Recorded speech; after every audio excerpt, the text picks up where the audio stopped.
चौधरी जी, अजीत सिंह बब्बर जी, सत्येंद्र कुमार राजपूत जी, मनोज कुमार जी, वेदराम राजपूत जी और भारी संख्या में शाहबाद के उपस्थित मेरे भाइयों बहनों, भक्त प्रदास से जुड़ी हुई और कोई की पावन धरा को मैं कोटि कोटि नमन करता हूं। भाइयों बहनों, 5 साल पहले जब मैं आया था तब मुझे इसी प्रांगण में हेलीपैड से उतर करके सीधे सभा मंच पे आने का अवसर मिला था। 5 साल में प्रधानमंत्री मोदी जी के नेतृत्व में, उनके मार्गदर्शन में, आप सबके आशीर्वाद से भारतीय जनता पार्टी की डबल इंजन की सरकार ने कार्य किया और पिछली बार भारतीय जनता पार्टी आपके दम पर, आपके सहयोग से चुनावी मैदान में थी।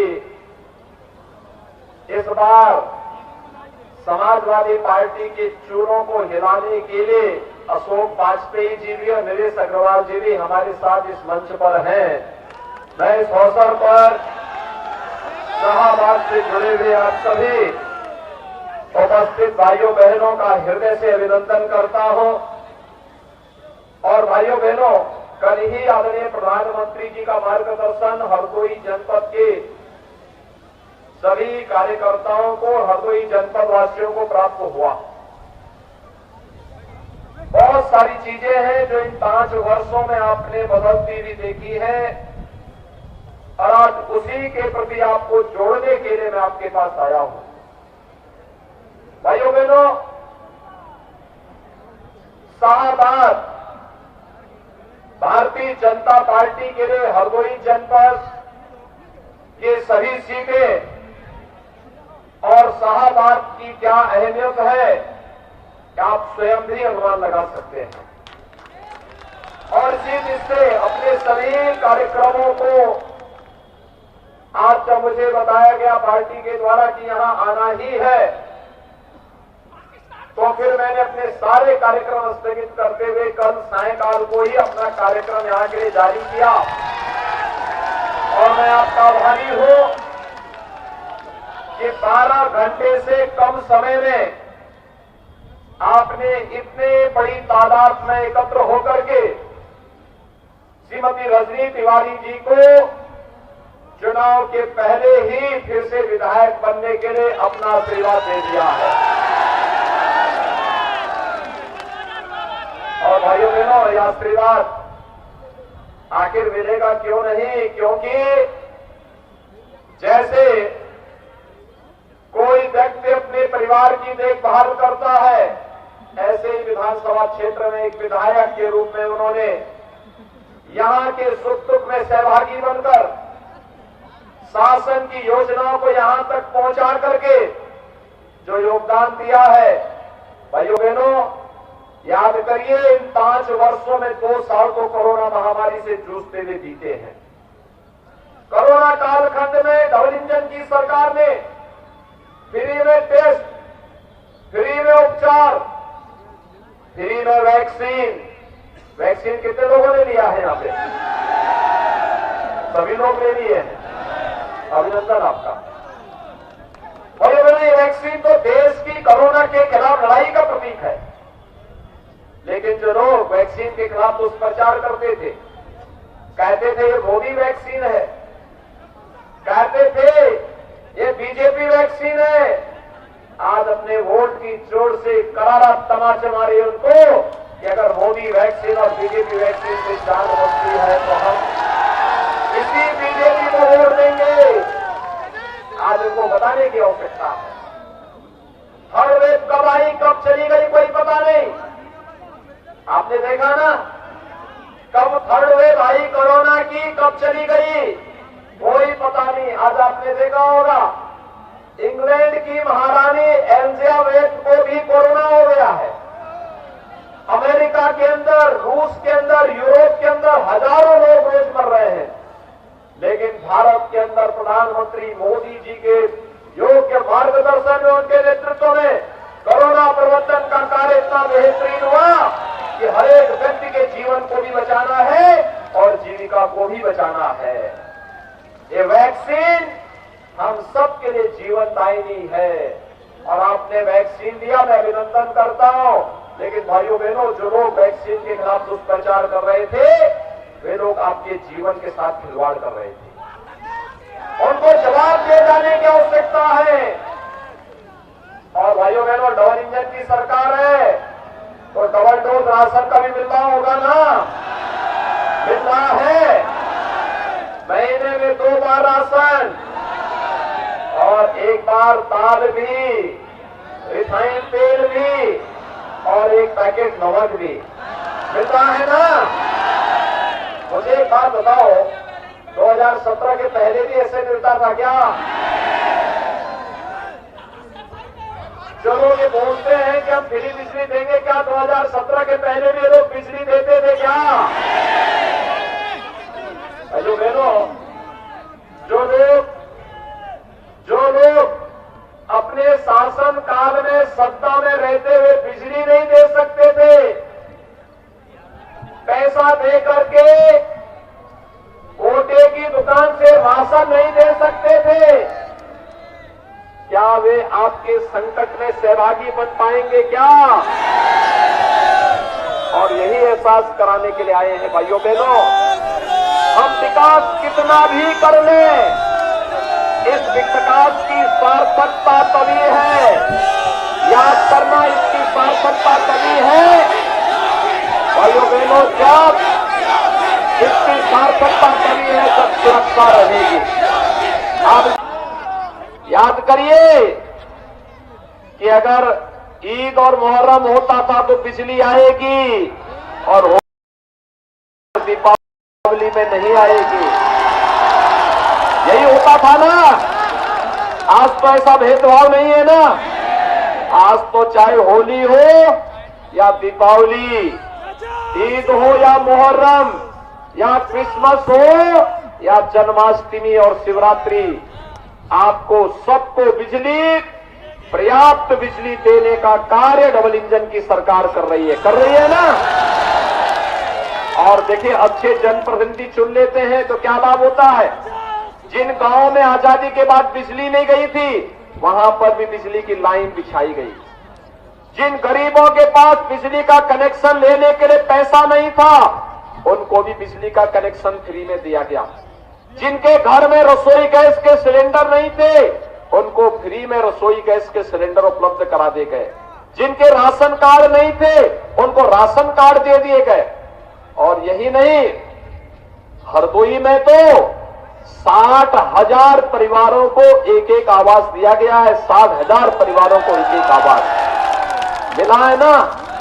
भाइयों बहनों, मैं पूछना चाहता हूं, ये जो आवास आज भारतीय जनता पार्टी की डबल इंजन की सरकार दे रही है, आज जो ये बिजली दे रही है, ये जो राशन दिया जा रहा है, जो ये शौचालय बनाने के लिए पैसा दिया जा रहा है, वृद्धजनों को, विधवा महिलाओं को, दिव्यांग जनों को 12,000 रुपये सालाना पेंशन दी जा रही है, ये 17 के पहले ये पैसा कहां चला जाता था? भाइयों बहनों, 17 के पहले यही पैसा इनके इत्र वाले मित्र के घर चला जाता था। कहां जाता था? और इसीलिए हम लोगों ने तय किया है, भाइयों बहनों, हमारा बुलडोजर सड़क ही नहीं बनाता है, इनके इत्र वाले मित्र की छाती पे भी चढ़ करके रगड़ने का काम भी करता है, क्योंकि ये लोग प्रदेश को लूटते थे, गरीबों को लूटते थे। और इसलिए तय किया है, बुलडोजर सड़क भी बनाएगा, एक्सप्रेस हाईवे भी बनाएगा और बस और बेईमानों की संपत्ति को फिर से वापस सरकार के खजाने में भरने का भी काम करेगा। और इसलिए हम लोगों ने नया यंत्र विकसित किया। भाइयों बहनों, मैं आज इसीलिए आपके पास आया हूं।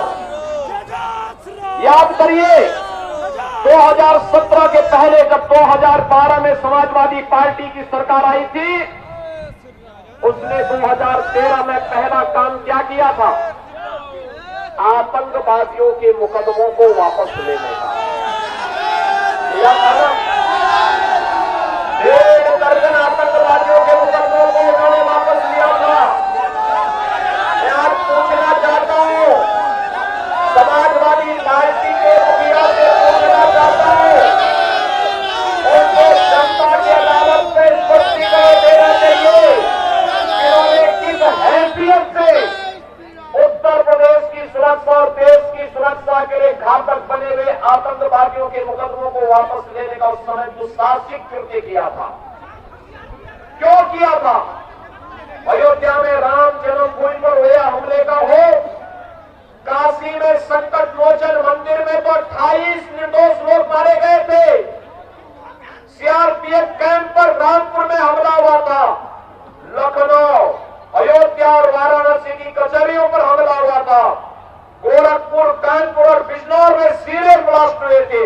इन सभी घटनाओं के दोषियों को, आतंकवादियों के मुकदमों को वापस लेने की कुत्सित चेष्टा की थी श्री अखिलेश यादव ने।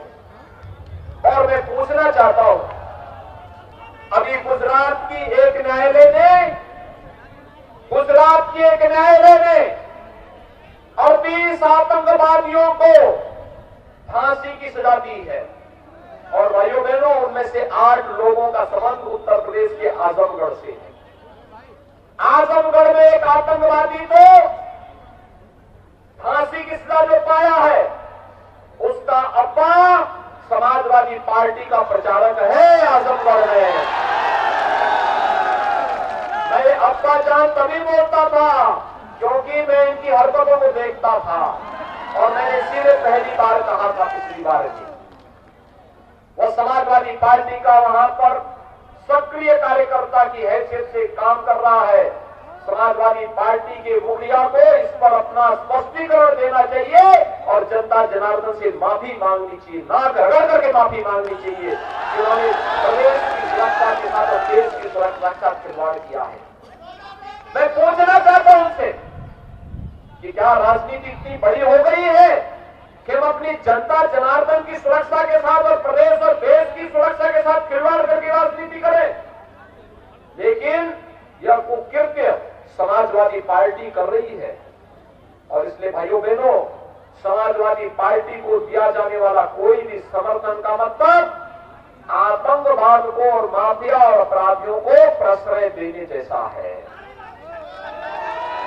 अपने आने वाली पीढ़ी के भविष्य के साथ खिलवाड़ करने जैसा है। पेशेवर अपराधी और माफियाओं को प्रदेश के संसाधनों पर डकैती डलवाने के लिए सीधे सीधे उनके लिए कालीन बिछाने जैसा है। और मुझे लगता है कि कोई भी समझदार व्यक्ति ये भूल कभी नहीं करेगा।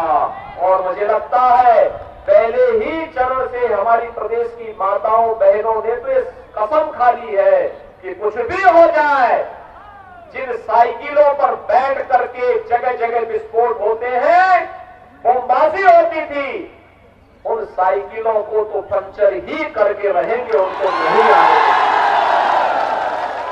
ये तो पहले से ही माता बहनों ने तय कर लिया है।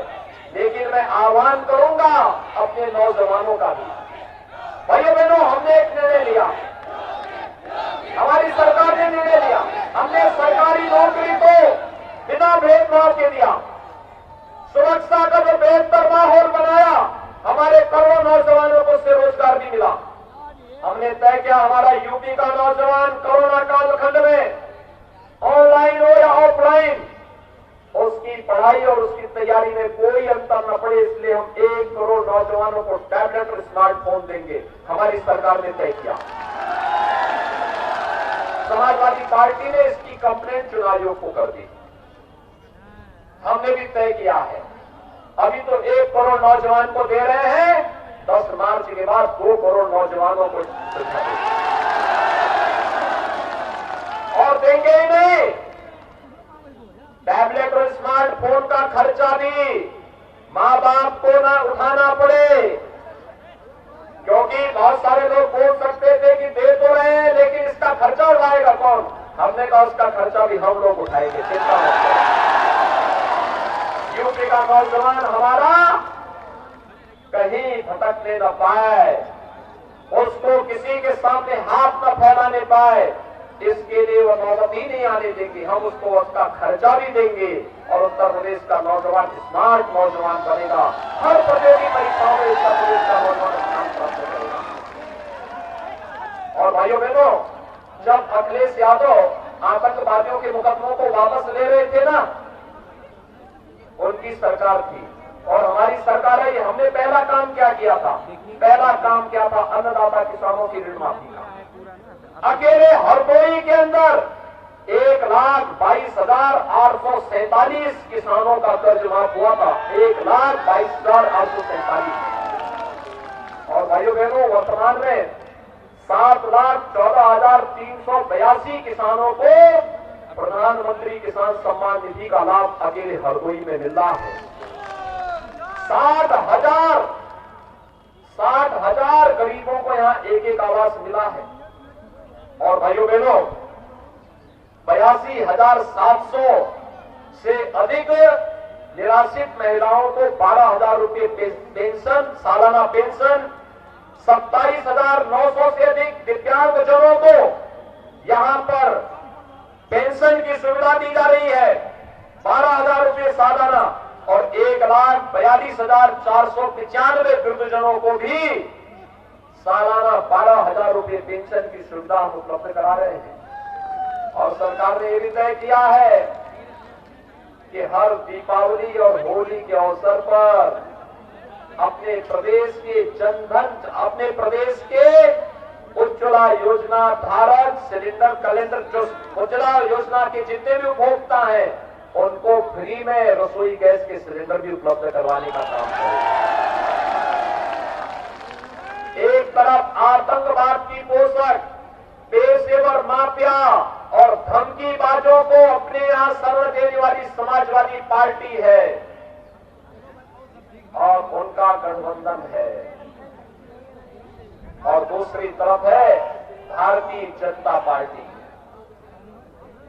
विकास के मुद्दे को लेकर, सुरक्षा के मुद्दे को लेकर, गरीब कल्याणकारी योजनाओं को लेकर डबल इंजन की सरकार कई गुना स्पीड से, बुलेट ट्रेन की स्पीड से चलती है।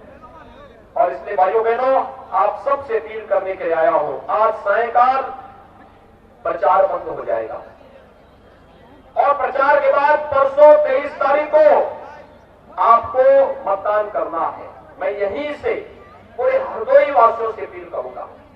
भारतीय जनता पार्टी ने शाहबाद से श्रीमती रजनी तिवारी जी को, सवाईपुर से श्री मानवेंद्र प्रताप राणू को, हरदोई से श्री नितिन अग्रवाल को, गोपा बहु सुरक्षित से श्री श्याम प्रकाश जी को, सांडी से श्री प्रभात कुमार जी को, बिलग्राम मल्ला से श्री आशीष सिंह आशु को, बालामऊ सुरक्षित से श्री रामपाल वर्मा को, संडीला से श्रीमती अलका अर्घवंशी को अपना प्रत्याशी बनाया है। मैं यहीं से हरदोई वासियों से अपील करूंगा, सुरक्षा, विकास और सुशासन के मुद्दे पर गरीब कल्याणकारी योजनाओं का लाभ बिना भेदभाव के हर व्यक्ति तक पहुंच सके, सबका साथ, सबके विकास के भाव को हम सार्थक कर सके। प्रधानमंत्री मोदी जी की मंशा के अनुरूप आने वाले 5 वर्ष में उत्तर प्रदेश की अर्थव्यवस्था को देश की नंबर 1 अर्थव्यवस्था के रूप में स्थापित कर सकें, इसके लिए भारतीय जनता पार्टी की सरकार आवश्यक है। और भारतीय जनता पार्टी के लिए श्रीमती रजनी तिवारी का यहां से विधायक बनना आवश्यक है। सभी लोग सहमत हैं? भाइयों बहनों, चुनाव जीतने के लिए पहला काम मतदान का होगा। चुनाव के दिन पहला काम, और फिर मतदान करेंगे। सबसे पहले जागरण करके, ईश्वर आराधना करके पहला काम 7 बजे मतदान स्थल पर जाने का करेंगे। कमल के चुनाव चिन्ह से भारी मतों से भारतीय जनता पार्टी के प्रत्याशियों को विजयी बनाएंगे। एक साथ दोनों हाथ जाकर के बोलेंगे। भारत माता की।